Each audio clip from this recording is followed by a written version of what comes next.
cho nó giờ trên cho mà liệt tao chỉ để cho nhau lùi đúng không ơ đằng nào tôi nói là đại do tôi yên đằng nào ngó nhá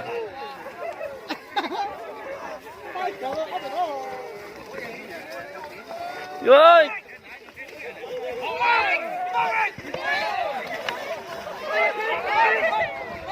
tôi coi hoa nhỏ đi còn cho chủ hay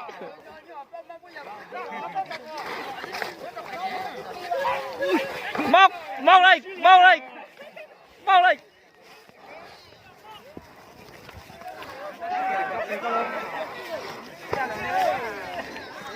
à hả mua rồi mà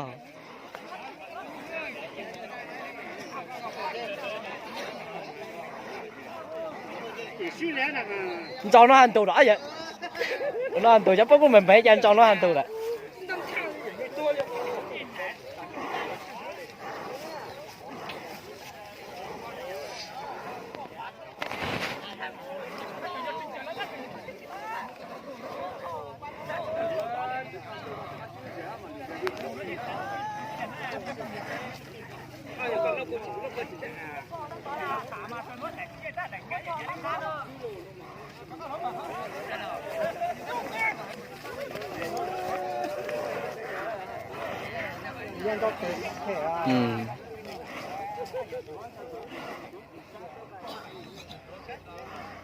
giữ sức rồi ít tuổi là đại giữ sức mà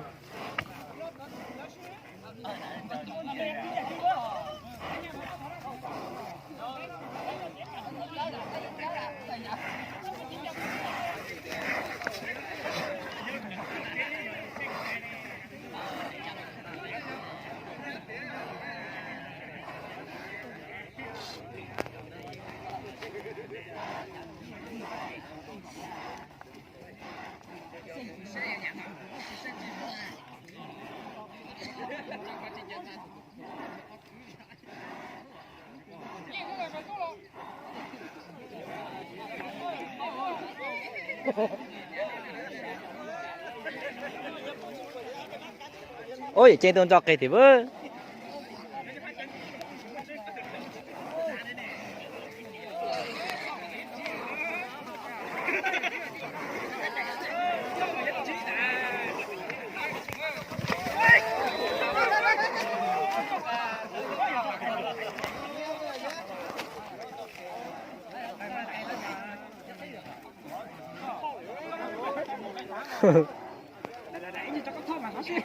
vì sao có tụi nó yên yên vậy tụi nó y sáu của tụi sáu của tụi nó chơi cái gì đấy tụi đại lắm mà tụi nó đại mà tụi nó cho cầu chế đại lo tới giờ tụi nó đại được tụi tao quý thóc à hả trời giờ chơi tôi lên vậy có tụi chỉ lên có gì mà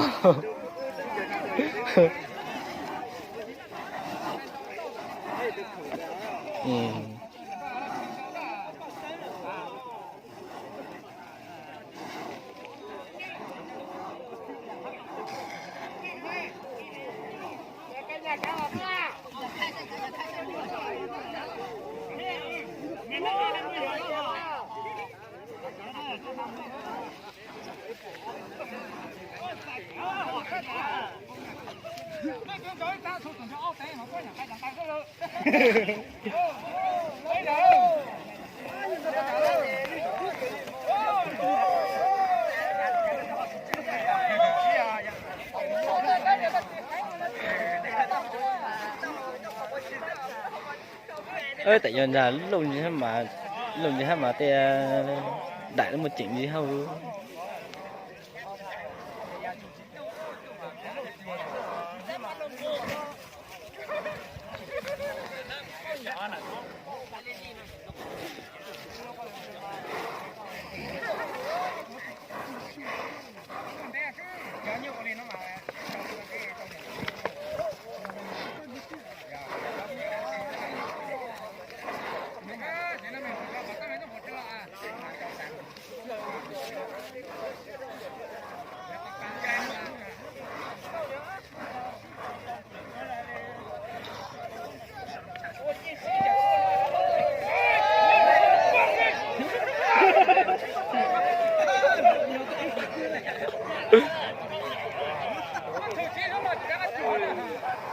tôi thì trên tôi cho cái đấy mà họ tôi hú à, tôi xong rồi tôi dàn ta thế chứ. Tôi hú có ai thế là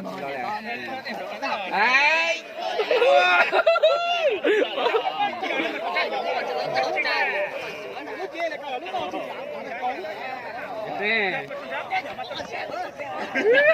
Con chó đó.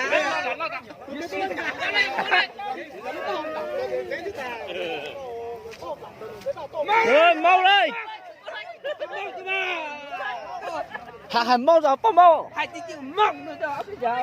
Đúng rồi, đấy mới mau bên mau. Dù hành mau bông mau. Ý nghĩa cho rồi mau đấy nó rồi hàng.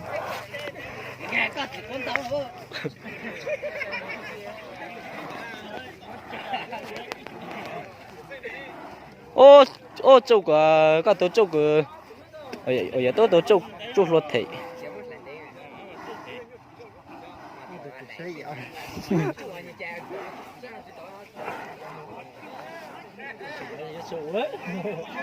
Dạ tụi chúng rồi.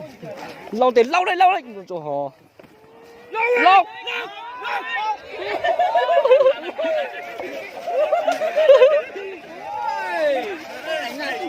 ôi tôi có tờ vớ có lâu vớ